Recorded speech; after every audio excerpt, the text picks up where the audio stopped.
अर्थशास्त्र में एक नया टॉपिक है केंद्रीय बैंक अभिप्राय एवं कार्य। मन में एक प्रश्न होगा कि हमने पिछले दिन क्लास में कहा था किसी भी देश में दो प्रकार के बैंक होते हैं। संसार के जो भी देश हो उन सभी देश की अगर बात मैं करता हूं तो सभी देशों में, विश्व के जितने भी सभी देशों में दो ही प्रकार के बैंक होते हैं।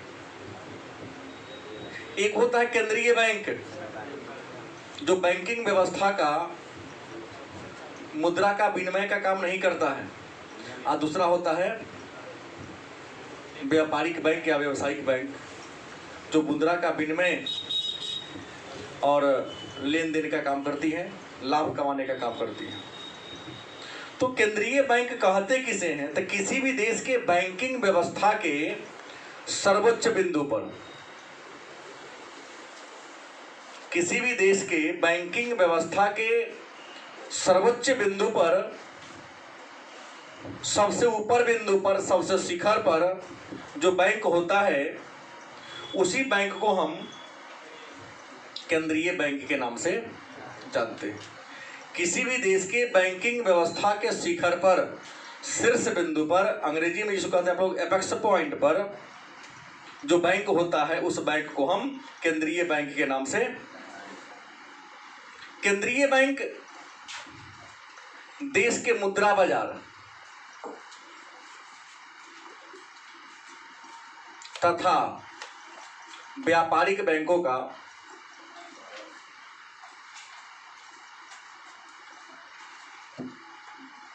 नियंत्रण करने का काम करती है। देश के मुद्रा बाजार, और भारत का मुद्रा बाजार मुंबई में है जिसको हम शेयर बाजार के नाम से, तो देश के मुद्रा बाजार पर नियंत्रण करने का काम अगर कोई बैंक करती है तो उसका नाम है केंद्रीय बैंक। सभी व्यापारिक बैंकों पर नियंत्रण करने का अगर कोई बैंक काम करती है तो उस बैंक का नाम क्या है? केंद्रीय बैंक। और भारत के केंद्रीय बैंक का नाम क्या है? RBI, reserve bank of India. Bharat के केंद्रीय बैंक का नाम क्या है? आरबीआई। और आपको बता दें भारत में केंद्रीय बैंक आरबीआई की स्थापना 1935 ईस्वी में की गई। उस समय लेकिन यह प्राइवेट बैंक था, इसके पास पूंजी मात्र 5 करोड़ रुपया था। 5 करोड़ रुपया के साथ, 5 करोड़ पूंजी के साथ, गलत सही, एक निजी बैंक के रूप में, एक प्राइवेट बैंक के रूप में आरबीआई मतलब रिजर्व बैंक ऑफ इंडिया का क्या किया गया था? गठन किया गया था। और 1 जनवरी 1949 को, 1 जनवरी 1949 ईस्वी को आरबीआई का क्या कर दिया गया? राष्ट्रीयकरण कर दिया गया। तब से यह देश की केंद्रीय बैंक के रूप में इसको मान्यता मिल गई। और आज देश का सारा मुद्रा केंद्रीय बैंक का ही है, क्योंकि मुद्रा को छापने का, निर्गत करने का, उसके वैल्यू को तय करने का पावर किसके पास है? आरबीआई के पास ही है। और आरबीआई के जो प्रतीक चिन्ह है उस चिन्ह के बीच में किसका फोटो है? बाघ या शेर? क्या है? बाघ का फोटो है। किसका फोटो है? बाघ का फोटो है। प्रायः हर देश में एक ही केंद्रीय बैंक होता है जो बाकी सभी बैंकों पर कंट्रोल करने का, नियंत्रण करने का काम करता है। लेकिन अमेरिका विश्व का ऐसा देश है, अगर हम बात करें कि सभी देश में एक केंद्रीय बैंक होता है, लेकिन यूएसए की बात करें, अमेरिका एक ऐसा देश है जहां केंद्रीय बैंकों की संख्या 12 है। यूनाइटेड स्टेट ऑफ अमेरिका विश्व का ऐसा देश है जहां केंद्रीय बैंक की संख्या कितनी है? 12 है। तो केंद्रीय बैंक देश के बैंकिंग व्यवस्था के सबसे शिखर बिंदु पर है कि देश के मुद्रा बाजार और पूंजी बाजार कह सकते हैं, पूंजी बाजार मतलब व्यापारिक बैंक अन्य बैंकों पर नियंत्रण करने का काम करती हैं। भारत के केंद्रीय बैंक का नाम है आरबीआई, जिसका गठन 1935 ईस्वी में एक प्राइवेट बैंक के रूप में किया गया था। उस समय इसकी धारक पूंजी मात्र 5 करोड़ रुपया था। और जो 100 हाँ, 100 रुपये में के शेयर में उसका बटा हुआ था। 1 जनवरी 1949 को आज़ादी के तत्काल बाद इसका राष्ट्रीयकरण कर दिया गया। इसके चिन्ह पर बाघ का फोटो है।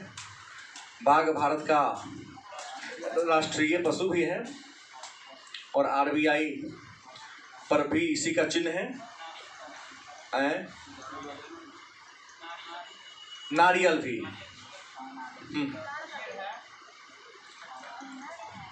और अमेरिका विश्व का ऐसा देश है जहां केंद्रीय बैंकों की संख्या कितनी है? अब होगा केंद्रीय बैंक का काम क्या है?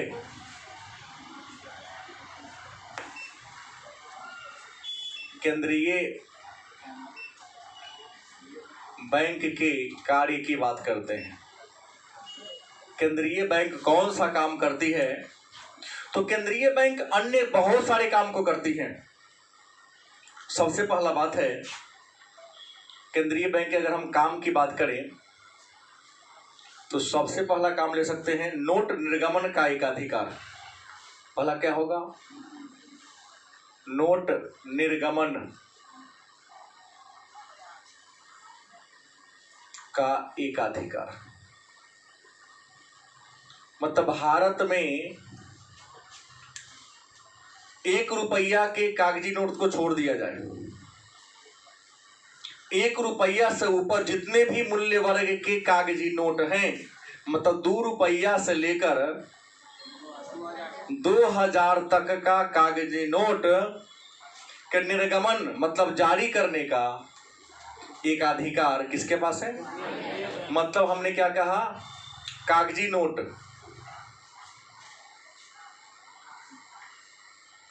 कहां से? 2 रुपया से लेकर 2000 तक सभी प्रकार के कागजी नोट को जारी करता है। और आपको पता है कि भारतीय मुद्रा का लोगो क्या है? ये है। ये जो है दिया कौन था? नाम था डी उदय कुमार। डी उदय कुमार नामक व्यक्ति ने इस लोगो को दिया था। INTN था, मतलब ये IITN मुंबई का था। मुंबई IIT के क्या थे? ये स्टूडेंट थे, उन्होंने दिया था। तो प्रश्न है कि भारत में कागजी नोट 2 रुपया से लेकर 2000 तक का जारी करने का अधिकार किसके पास है? मन में क्या प्रश्न आएगा? केवल RBI को ही नोट छापने का एक अधिकार क्यों दिया गया है? अन्य बैंकों को भी दिया जाना चाहिए ताकि उसके बोझ में, उसके भार में क्या आ जाता? कमी आ जाता। तो केवल और केवल RBI को ही नोट छापने का एक अधिकार दिया गया है। इसके पीछे कई कारण हैं। पहला कारण है एकरूपता। अगर 10 को संस्था नोट को छापेगी तो 10 का कलर भी थोड़ा चेंज हो जाएगा और साइज भी हेर फेर हो सकता है।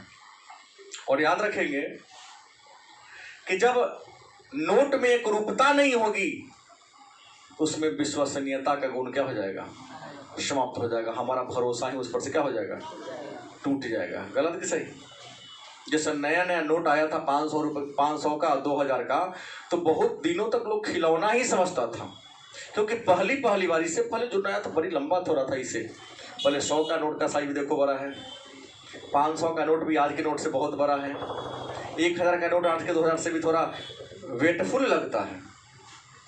अगर आप देखे हैं तो देखें, लेकिन भूल गए होंगे 4-5 साल में। थोड़ा इसे 500 का भी आज के 2000 से भी ज़्यादा लगता था कि उसमें हाँ कि 1000 रुपया है। अभी तो खिलौना सही बोले, कागज इतना पतला हो गया कि लगता है खिलौना टाइप का लग रहा है। खैर जो हो, तो एक रूपता क्या रहे, बनी रहे। दूसरा क्या है? नियंत्रण में सरलता होती है। अगर एक बैंक नोट को छापेगी, निर्गमन करेगी, तो नियंत्रण करना क्या हो जाएगा? आसान हो जाएगा। अगर 2 को 4 को संस्था जारी करेगी तो हो सकता है कभी कम हो जाए, कभी क्या हो जाए?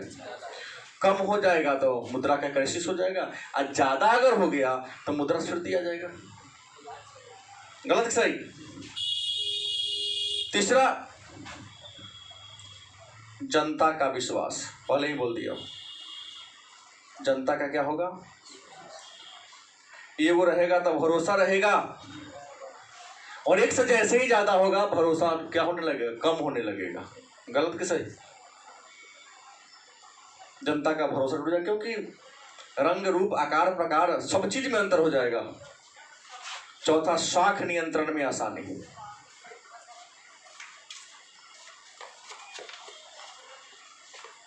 शाख नियंत्रण में क्या होगी? सुविधा होगी।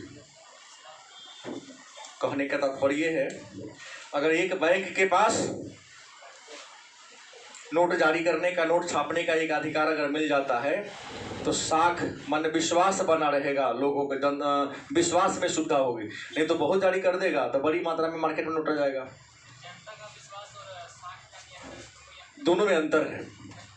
जनता का विश्वास यहाँ नोट की एकरूपता से है, और शाख का मतलब बैंक में जनता को जो ऋण दिया जाता है उससे मतलब है। यहाँ शाख का मतलब है बैंक द्वारा जनता को दिया जाने वाला धनराशि से। दूसरा काम है सरकार का बैंकर, एजेंट और वित्तीय परामर्शदाता। दूसरा काम क्या करती है? तो दूसरा काम है सरकार का बैंकर, वित्तीय एजेंट तथा सलाहकार। केंद्रीय बैंक सरकार का बैंकर है। सरकार के बैंकर कहने का मतलब क्या है? सरकार के बैंकर कहने का मतलब है कि सरकार को कहां से, किस मद से कितना रुपया आया। गलत सही? किस मद से, किस डिपार्टमेंट से, कौन से विभाग से कितना मुद्रा आ रहा है, कितना रुपया कर के रूप में, टैक्स के रूप में वाले स्रोतों से आ रहा है, उन सबका लेखा जोखा कौन करता है? केंद्रीय बैंक करती है, आरबीआई करती है भारत में। दूसरा, किस डिपार्टमेंट को खर्च के लिए कितना रुपया देना है, यह देने का काम भी आरबीआई ही करती है। सरकार यदि किसी से ऋण लेती है तो ऋण के ब्याज के, किस्त के भुगतान ये सब कौन करता है? इसलिए सरकार का इसे बैंकर, वित्तीय एजेंट और सलाहकार के नाम से जाना जाता है। तो बैंकर इसलिए कि सब पैसा को ही जमा करती है। गलत सही? वित्तीय एजेंट इसलिए कि ऋण को कोई किसी देश से सरकार ऋण लेती है तो डायरेक्ट हमारे यहाँ पहुंचाने थोड़ी ना आता, वो हमारे आरबीआई के खाता में ट्रांसफर कर देता है। और सलाहकार के रूप में क्या करते हैं? तो सरकार के प्रतिनिधि के रूप में क्या करती है? काम करती है। सरकार के प्रतिनिधि के रूप में क्या करती है? काम करती है। ले लीजिए ना, बाद में चलिए हो रहा। सरकार के प्रतिनिधि के रूप में क्या करती है? काम करती है। अब क्या है? सी नंबर टाइप क्या है इसका? तो इसका सी टाइप है बैंकों का बैंक। बैंकों का बैंक। अब कहोगे सर बैंकों का बैंक क्या है? तो बैंकों के बैंक बैंकों के बैंक कहने का तात्पर्य क्या है? तो बैंकों के बैंक कहने का तात्पर्य ये है कि हमारे देश में जितना भी बैंक है, हमारे देश में जितना भी बैंक है, उन सभी बैंकों पर नियंत्रण करने का काम कौन करता है? आरबीआई ही करता है। गलत किसने? जितना भी बैंक है, आरबीआई के दिशा निर्देश में ही सारे बैंकों को क्या करना है? काम करना है। उसे आगे पीछे नहीं जाना है, जाएगा तो फिर परेशानी हो जाएगी। उसके लाइसेंस, उस ब्रांच के मान्यता को रद्द कर सकती है। तो बैंकों का क्या है? बैंक है। बैंकों के बैंक के रूप में क्या करती है कि सभी बैंकों को ब्रांच खोलने का, नया बैंक खोलने का लाइसेंस देने का काम कौन करता है? बिना आरबीआई के लाइसेंस से कोई बैंक नहीं खुलता है। अगर मान लिया कोई बैंक खुला, अगर वो बैंक भाग जाता है तो आपको डरने की कोई जरूरत नहीं है, वो पैसा आपको आरबीआई देगी। कहोगे हम आरबीआई में तो रखे नहीं थे, क्यों हमको देगी? तो क्यों नहीं देगी?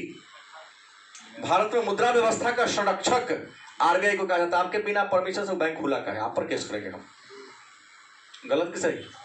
आरबीआई के विरुद्ध में हम कोर्ट में जा सकते हैं। क्यों जा सकते हैं? क्योंकि आरबीआई ही पूरे बैंकिंग व्यवस्था को कंट्रोल करने का क्या करती है, तो आरबीआई को सदाएगी। क्योंकि मैंने आपको पढ़ाया सीआरआर के रूप में हर बैंक के नगद कोष अनुपात के रूप में नया बैंक खुलता तो रखना ही पड़ता है। एडवांस पगड़ी जो आप देहाती भाषा में कह लो, तो आरबीआई को पैसा देगी। आपको हार्ट बीट बढ़ाने की, हार्ट फेल करवाने की जरूरत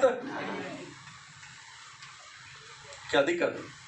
हाँ, दिक्कत टेंशन में नहीं आना कभी। अगला बात करता हूं, सरकार बैंकों के बैंक के रूप में काम करती है।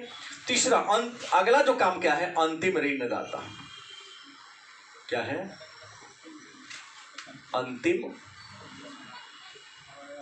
ऋणदाता। अंतिम ऋणदाता का मतलब लास्ट, मतलब भारत सरकार को, माने केंद्र सरकार को अचानक ऋण की जरूरत पड़ जाए, कर्जा की जरूरत पड़ जाए और कर्जा मिलने वाला, ऋण मिलने वाला सारा द्वार बंद हो जाए। विदेश अमेरिका के हाथ फैला नहीं दिया, विश्व बैंक में हाथ फैलाए नहीं दिया, अंतर्राष्ट्रीय मुद्रा कोष के पास गए नहीं दिया, एशियाई विकास बैंक के पास गए नहीं दिया, विश्व का कोई न देश न कोई बैंक हमको ऋण देने के लिए तैयार हो, तो अंतिम लास्ट के लिए मौका है। आप लोगों में बुराई क्या है?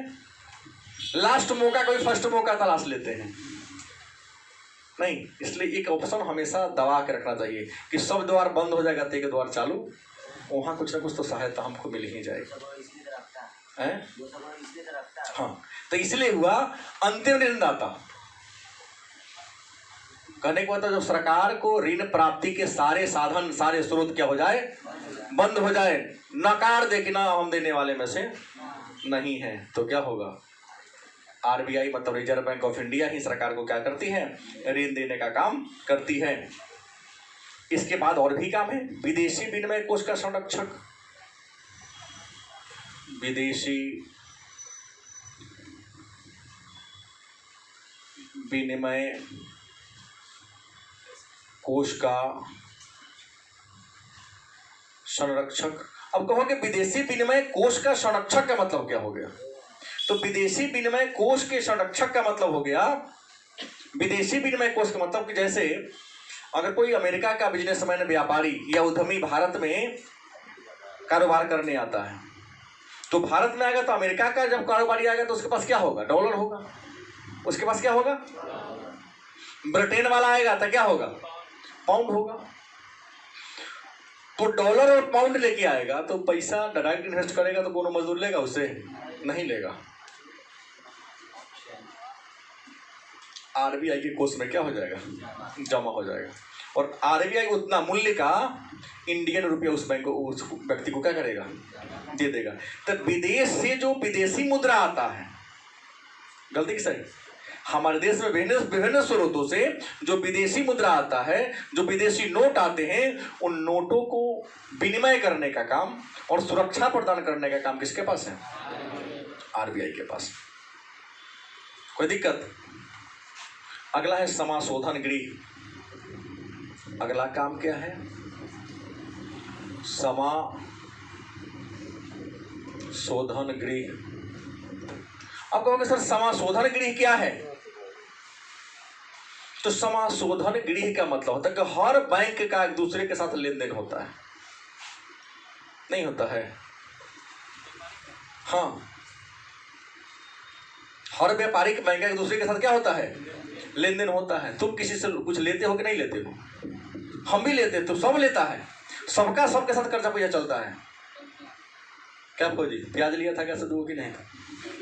अचानक रात में घट गया, खाने का मन था, इसको नहीं दिया, लेकिन लिया लेकिन अभी तक लौटाया वो भी बिनवाए ना हुआ।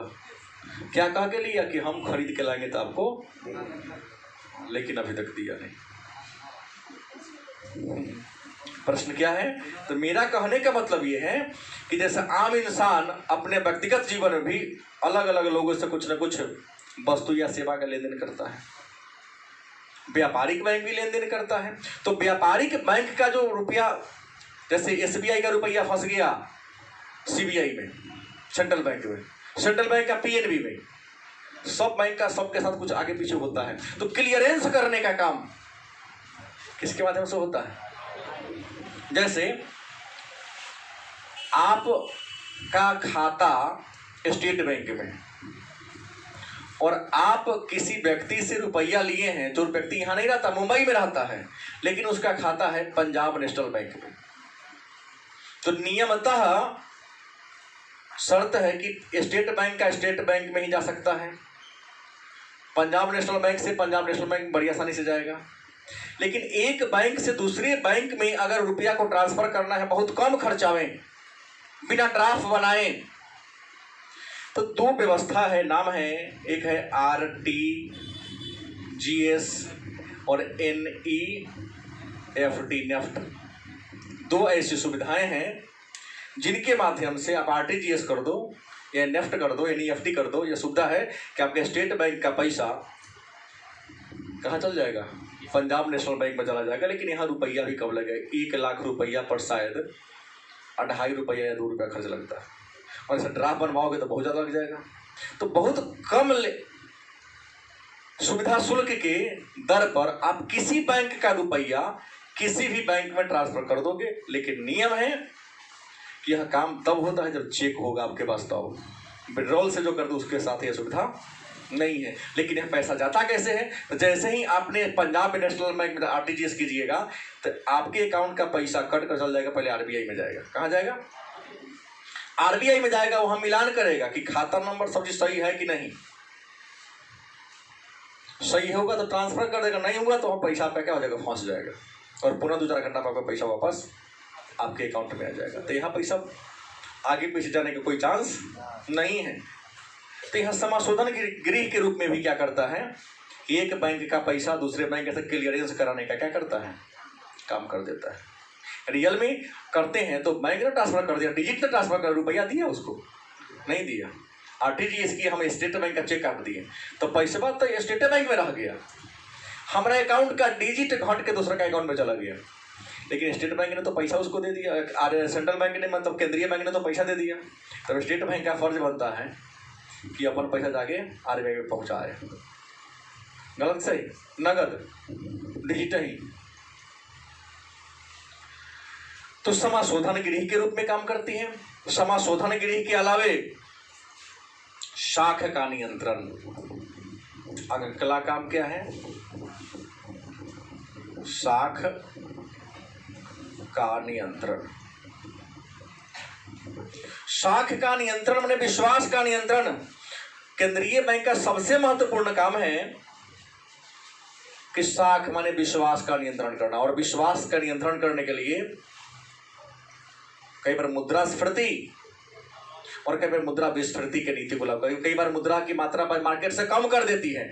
जब शाख घटने लगेगा, ब्याज का दर घटने लगेगा, तो क्या करेगा, मुद्रा पर कंट्रोल कर देती है कि मार्केट में मुद्रा जय भी नहीं करेगा कि ब्याज का दर घटेगा। और कई बार जब ब्याज का दर बहुत ज़्यादा बढ़ जाता है तो बैंक को आदेश देती है कि जनता में क्या दीजिए, कर्ज दीजिए, क्योंकि जनता को कर्ज दीजिएगा तो जनता पैसा लेकर मार्केट में फैलाएगी, अब मार्केट में फैलाएगी तो मार्केट में रुपया क्या हो जाएगा, ज़्यादा आ जाएगा, तो मुद्रास्फीति आ जाएगी। तो शाख का नियंत्रण, विश्वास पर नियंत्रण करने या विश्वास को बढ़ावा देने का काम किसके पास है, RBI ही तय करते कि मार्केट में कितना रुपया प्रचलन में रहेगा। RBI को सब पता है कि देश में जितना नोट छपा हुआ है उसका कितना प्रतिशत नोट मार्केट में मूव कर रहा है।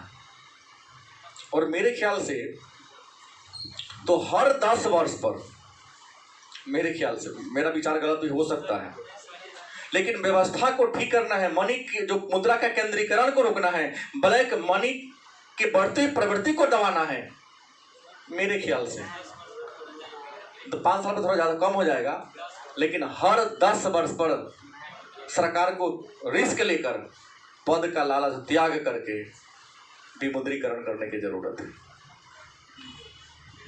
नहीं समझे बात, मतलब पुरानका नोट के हाथ आके उतना ही वही कागज का नया नोट ले आओ, क्योंकि जो ब्लैक हमको हानि नहीं है, ये जो गरीब लोग लाइन में रख के रोया वो गरीब नहीं था रियल में, वो न कहता गाँव में देहाती वाला कहा बात, खेनावर के गाय के घी पिए के।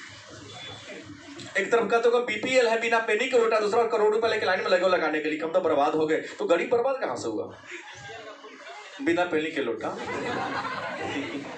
बिलो पॉवर्टी लाइन, ऐसा ही बोला हूँ ना। भारत ये होता था, ये कह रहा कि मोदी तो बर्बाद कर दिया। मोदी बर्बाद क्या किया, मोदी ने तो ब्लैक मनी को बाहर लाने के लिए रुपया का केंद्रीकरण जो किसी के गोदाम में हो गया था, उस पर नियंत्रण करने के लिए लाया कि जैसे पहले आप नहीं निकाल रहे गोदाम से तो सड़ जाएगा, और घूर लगा के तब बर्बाद हो जाएगा ना। हाँ, ऐसे करेगा, खूब था लगेगा, बाप रे ये तो हदड़िया के घूर दबे, हाँ, शौक पूरा होगा। इसी क्या क्षति किसको होती है? हमको, आपको क्षति होती है, हम आम नागरिक हैं। गलती की सही? क्योंकि पैसा मार्केट में चलेगा तो देश का डेवलपमेंट होगा, और पैसा किसी नोट किसी एक व्यक्ति के गोदाम में जाके फंस गया, जैसे अभी आया था पश्चिम बंगाल वाला। अभी तो जितना हमको लगता है देश में जितने, गलत नहीं बोल रहा हूँ, प्रशासनिक अधिकारी सुनने पर लगेगा ये बहुत खतरनाक बोल रहा है, जितने भी बड़े बड़े पदाधिकारी हैं, नाम किसी पद का नहीं ले रहा हूँ, अगर छापा मारा जाए तो सबको जेल के अलावा कहीं कुछ नहीं मिलेगा। हाँ, जितने भी बड़े बड़े, महीना तुमको 70,000 60,000 और हर साल 2 करोड़ के काम करते हो, कहाँ से आया? कहीं ना कहीं जनता से सरकार जो धनराशि लेती है उसी का दुरुपयोग किया। भाई, तो दुरुपयोग रोकने का तरीका है, 5 साल पर थोड़ा कम हो जाएगा, लेकिन हर 10% नोट को चेंज कर दो। जैसे नोट चेंज होगा, तुम्हारे लैट्रिन गोदाम में जो रखा हुआ, दीवार में जो सजवा के रखे हो, रखा रह जाएगा। और नहीं तो 100% डिजिटलाइजेशन कर दिया जाए, कोई क्रिप्टो करेंसी की तरह, कि जो डिजिटल में मुद्रा चलेगा।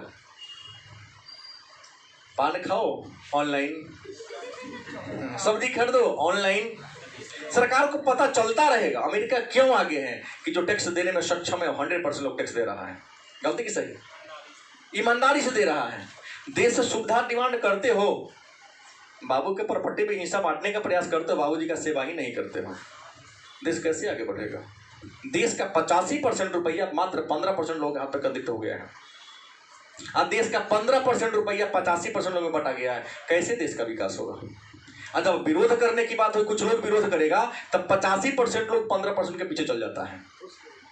घूस लेने नहीं, ओकरा सपोर्ट में 500 रुपया खा के न कहता है चुनाव के समय फलना भैया मुर्गा भात, हाँ वही कहता है, खैले रहता है, चिल्लाता है, दूसरा कुछ नहीं करता है वो। हाँ, वो बच गया। अब ऐसे ऐसे नौजवान, हमारे फौजी की तरह नौजवान सब मोटरसाइकिल में हमेशा 100 पार्टी की झंडा ले रहता है। अब जैसे वो आया, फलना भैया जिंदाबाद, फलना भाभी जिंदाबाद, वो टोपी पहन लिया, 500 रुपया लिया, तेल भरा दिया, चल दिया, तो क्या दूर जाएगा, फिर तीसरा काम में शामिल हो जाता है। धराया 2 गो लड़का, अरे तो वही पढ़ने नहीं आया, सरकार 2000 कमाए, कैसे कमाया? जो उसका रैली निकला था, झंडा 2 गो टांग लिए, 500 रुपया दिया तेल भराने के लिए, 100 रुपया दिया खाने के लिए, तो क्या दूर गए, बाहर गए, फिर दूसरा पार्टी में घुस गए।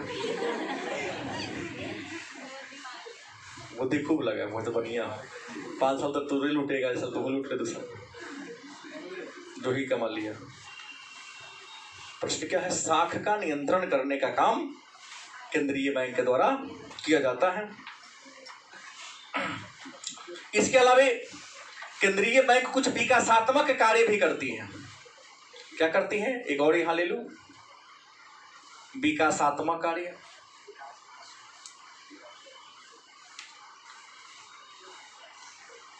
कौन कार्य?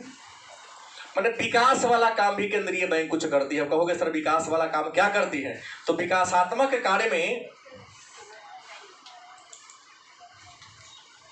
बैंकिंग व्यवस्था का विस्तार,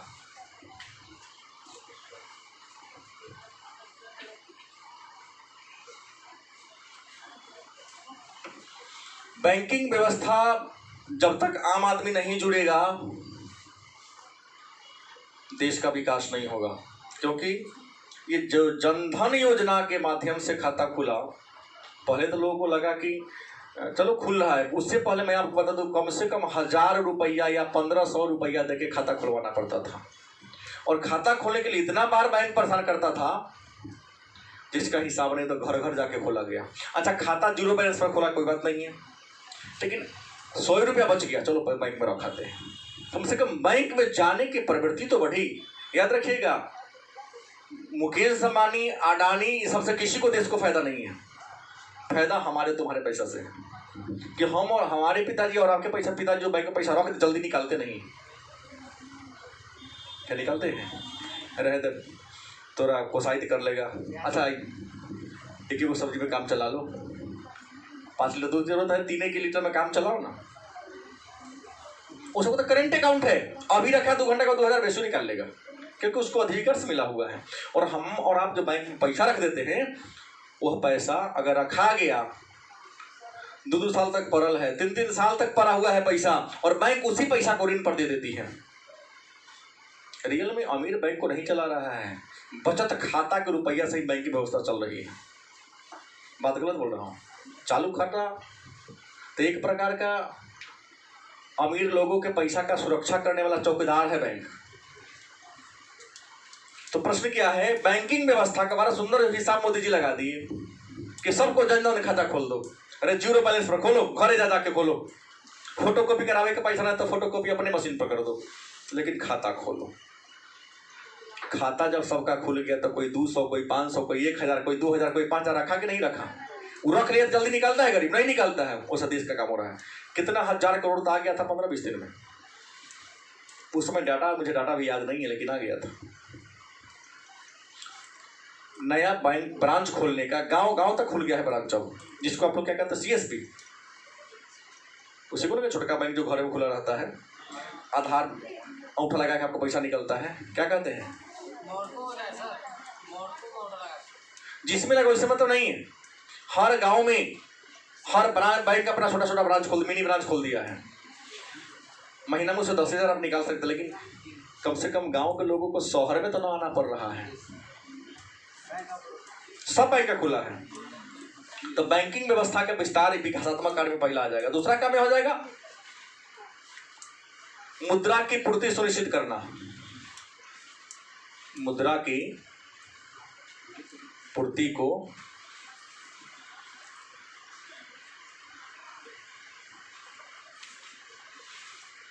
सुनिश्चित करना। मुद्रा का मार्केट में कितना आपूर्ति होगा कि तय करने का पावर अगर है किसी के पास, तो किसके पास है? RBI के पास है। कुछ अन्य कार्य भी करती है बैंक, ले लेता हूं इसके अन्य कार्य बैंक का, RBI का कुछ अन्य कार्य भी है। अब अन्य कार्य क्या है? तो आंकड़ा इकट्ठा करना। क्या करना?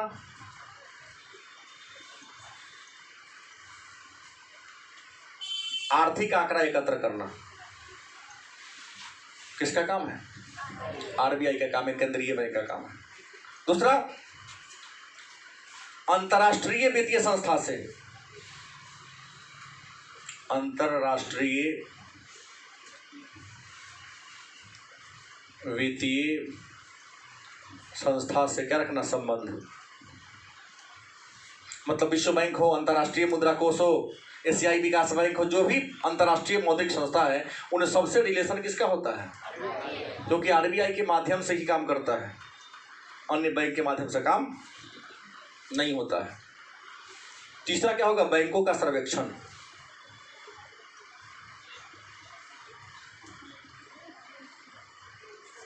कि जो व्यापारिक बैंक है, वो व्यापारिक बैंक अच्छा से काम कर रहा है कि नहीं, उसके कार्य प्रणाली में कोई दोष तो नहीं है, जनता को परेशानी तो नहीं हो रही। समय समय पर RBI के द्वारा एक जांच दल का गठन किया जाता है, और वह जांच दल क्या जाता है, अलग अलग बैंकों का जाकर सर्वे करती है, कागज देखेगी। नियम है हर बैंक को अपने कुल मुद्रा का 40% ऋण देना है, ताकि तब न देश या जनता का विकास होगा। बैंक अलग बात है कि गरीब को ना देके अमीर को दे देती, दिखा दे कि हम तो दिए, तो क्योंकि बैंक को पैसा चुकाने वाले पर भरोसा ही नहीं, जो पैसा बुरा लेता उसी पर भरोसा है। क्या जी? क्योंकि बड़ा खराब बात है कि गरीब आदमी अगर पैसा लेके नहीं देता है तो उसको कुर्की जब्ती हमारी बैंक कर देती है। 31 पैसा बाकी है तो कोर्ट में खड़ा करवा देती है, मतलब उस पर कागज भेजवा देती है। जो 7,500 करोड़ लोग के भागया, जो 9,000 करोड़ लेके भागे, उसको NPA में डाल देती है। ये भारत के बैंकिंग व्यवस्था की अच्छाई है, भारत की वित्तीय व्यवस्था का है। हाँ, अच्छाई है ना। 31 पैसा के लिए कोर्ट में, तो कोर्ट ने भी कहा नीरज मोदी से सुन के दिखाओ, 31 पैसा तू माफ नहीं कर सकता है, जो 9,000 करोड़ लेके भागे उसको बुला के लाओ ना। क्या है सरकार नरेंद्र मोदी पर दबाव दे रहे हो? इतना फजीयत हुआ बैंक का कि अब किसी के यहाँ 200 रुपया बाकी होगा तो उसके ऊपर तो कागज नहीं भेजेगा, 10 रुपये तो कोनो माफ कर देता है क्या? न छोड़ने वाला भी अगर 5,000 20 रुपया हुआ तो 20 रुपये 90 तो कुछ नहीं कहेगा, जाइए कोई दिक्कत नहीं। कई बार होता है ना। तो बैंकों का सर्वेक्षण करना इसका काम है। विकास गोष्ठी का आयोजन, क्या होगा? विकास गोष्ठी का आयोजन, माने बैंकिंग व्यवस्था का विकास कैसे होगा इस पर विचार विमर्श करने के लिए जनसंपर्क करती है और जनसभा बुलाती है कि आप सलाह दीजिए कि बैंकिंग व्यवस्था में सुधार कैसे होगा। सुधार करने का हमको क्या दीजिए? सलाह दीजिए। कोई दिक्कत? तो आज हमने केवल क्या पढ़ा? केंद्रीय बैंक और उसके क्या पढ़ा? कार्य। कल पढ़ेंगे शाख नियंत्रण के तरीके। तो केंद्रीय बैंक क्या है हमने चर्चा किया। केंद्रीय बैंक देश का सर्वोच्च बैंक है, बैंकिंग व्यवस्था के सर्वोच्च शिखर पर है। यह मुद्रा बाजार और व्यापारिक बैंकों पर नियंत्रण करती है। भारत के केंद्रीय बैंक का नाम आरबीआई है। इसका गठन 1935 में किया गया। इसका राष्ट्रीयकरण 1 जनवरी 1949 को किया गया। भारत के आरबीआई जो है उसके चिन्ह पर लोगों के बीच में क्या बाघ का फोटो है। हर देश में एक केंद्रीय बैंक होता है, लेकिन अमेरिका विश्व का ऐसा देश है जहां 12 केंद्रीय बैंक है। भारत के मुद्रा का लोगो रुपया, जो लोगो ये है, इसको दीउदय कुमार ने दिया था, जो IIM मतलब IITN थे मुंबई के, IIM मुंबई के छात्र थे। केंद्रीय बैंक की काम की बात करते थे। केंद्रीय बैंक के प्रमुख कार्य क्या है? नोट का निर्गमन करना, सरकार के बैंकर, वित्तीय सलाहकार और एजेंट के रूप में काम करना, बैंकों के बैंक के रूप में काम करना, अंतिम ऋणदाता के रूप में काम करना, विदेशी विनिमय कोष का संरक्षण करना, समाशोधन गृह के रूप में काम करना, शाख का नियंत्रण करना, विकासात्मक कार्य और अन्य कार्य। तो 2 नंबर का प्रश्न पूछ सकता है कि व्यवसायिक बैंक के 4 कार्यों को लिखें। अंदर ये पूछेगा 5 नंबर में, तो सबको 2-2 लाइन में डील कर दीजिए। या 2 अंक का एक और प्रश्न आएगा, व्यवसाय केंद्रीय बैंक के विकासात्मक कार्य को लिखें, तो 2 पॉइंट लिख दो। नंबर तो निश्चित है कि देगा ही।